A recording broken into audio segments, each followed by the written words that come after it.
The Christmas Village is a set of 4 houses and 2 trees that you can print and cut with your Cricut, Silhouette Cameo, or other cutting machine, or it comes with a PDF that you can print on a home printer, cut with scissors, and fold by hand. Walk you through how to set up one of the Christmas Village houses with your Silhouette, and I am using the business edition in this demo so I can use the SVG files. The first thing you need to do is set your media size. I'm going to just be using a 65-pound letter size cardstock in white so that it can be colored. So I've set the media size to letter and the orientation that I want. Then I'm going to press the letter M to show these registration marks and these hash marks.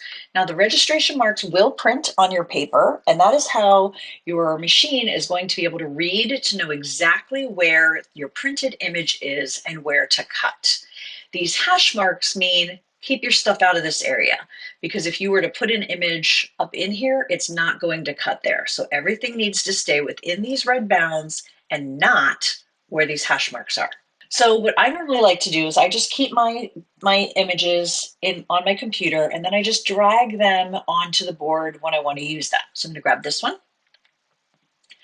And I have these designed so that they will fit on a letter size paper without hitting these hash marks. So this is what I was talking about. Make sure it's not like that or this part won't cut. So get it set down here. Now the first thing we need to do is we need to break this into a few pieces.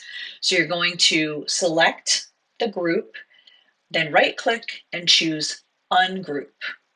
Now it's got multiple pieces. Now I'm going to go over here, choose the layers panel, and you're going to see it says layer, layer, then polygon, group, group.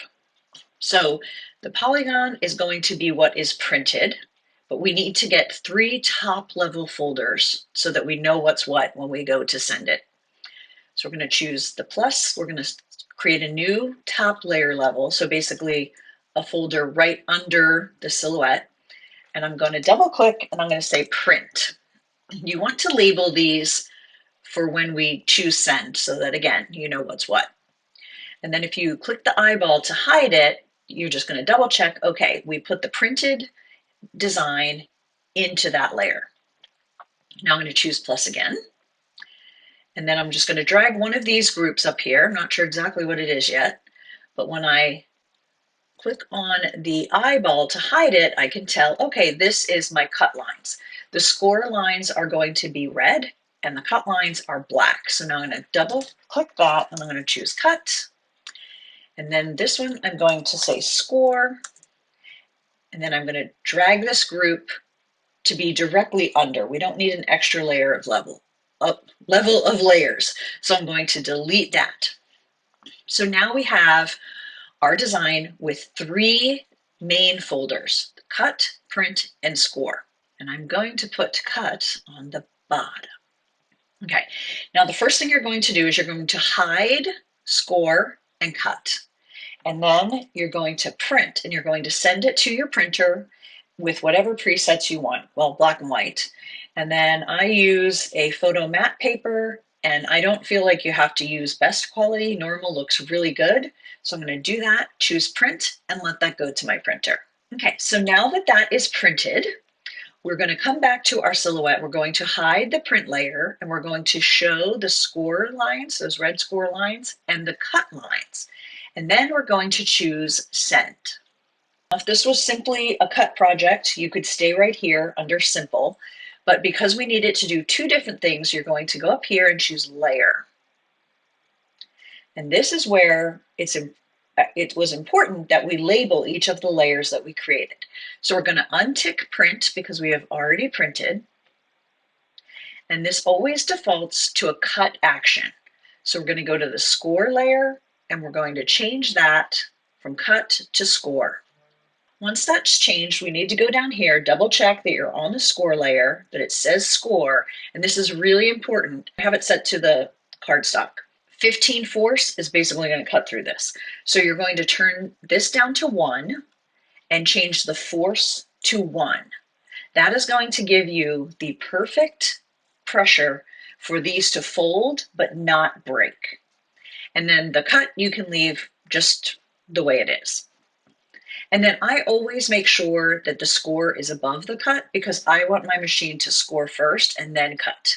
Just so if you cut first and then you score, the paper might jiggle a little bit if your mat isn't super adhesive. So I just always score first. So then you're just going to send it and it's good to go. It's so simple on your Silhouette.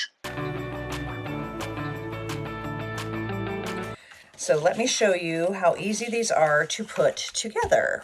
And here's one of the little houses all put together. And then this is the shorter, fatter tree where I cut it just out of a green paper and then just used a silver Sharpie to put ornaments on it. So you don't have to cut them with the design printed on it. You can just cut them plain and get creative as well. Let's put together one of the houses. Put together this one. All right, so this was printed on my printer and then cut and scored on a Cricut machine. I've also tested this on Silhouette.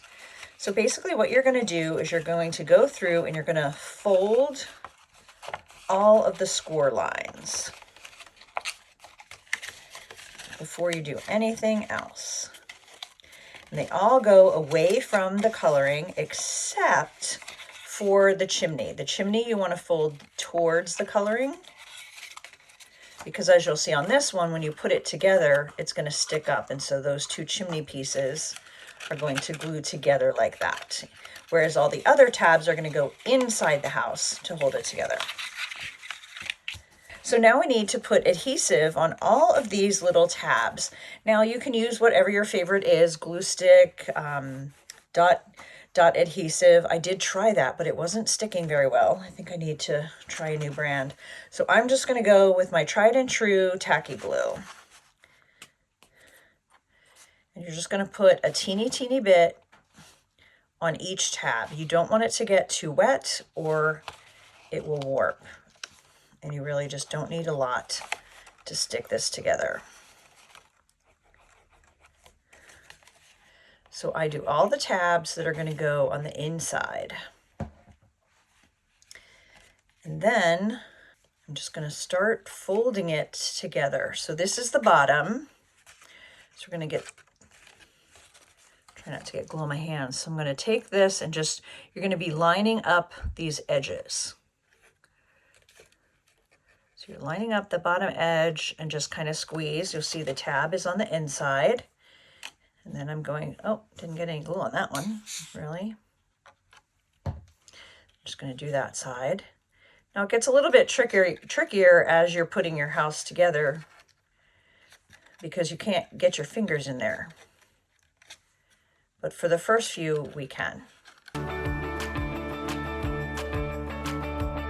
I'm going to fold in both of those on the one side and then put the roof on.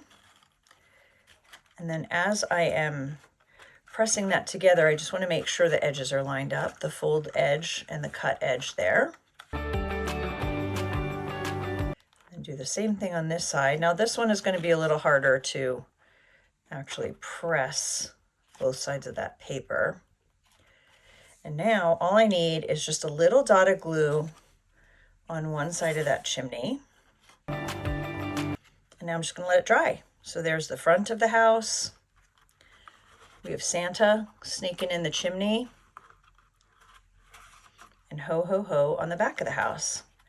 Now, if you wanted to hang these on your Christmas tree or use them as a gift tag, you could add circles to the chimney and cut a hole in there so you could tie a ribbon onto it, or you could just use a hole punch after the fact to make sure it's lined up perfectly. You could put little candies in there, or you can just use them to make a little scene. You could use them as place cards or just as a fun thing to do with the kids. Now let me just show you really quick how the trees go together, and these are really easy. You only have one tab to put glue on the side. And I did pre-fold all of this. So what you're going to do is you're going to fold this one down, bring this over, and glue that edge. And if you're using glue, I just hold it for, a couple seconds. Then you're going to fold in the triangles.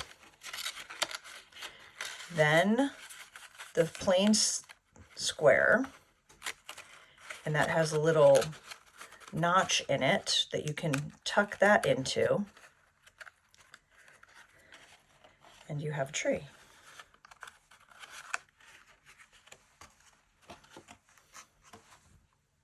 That's it.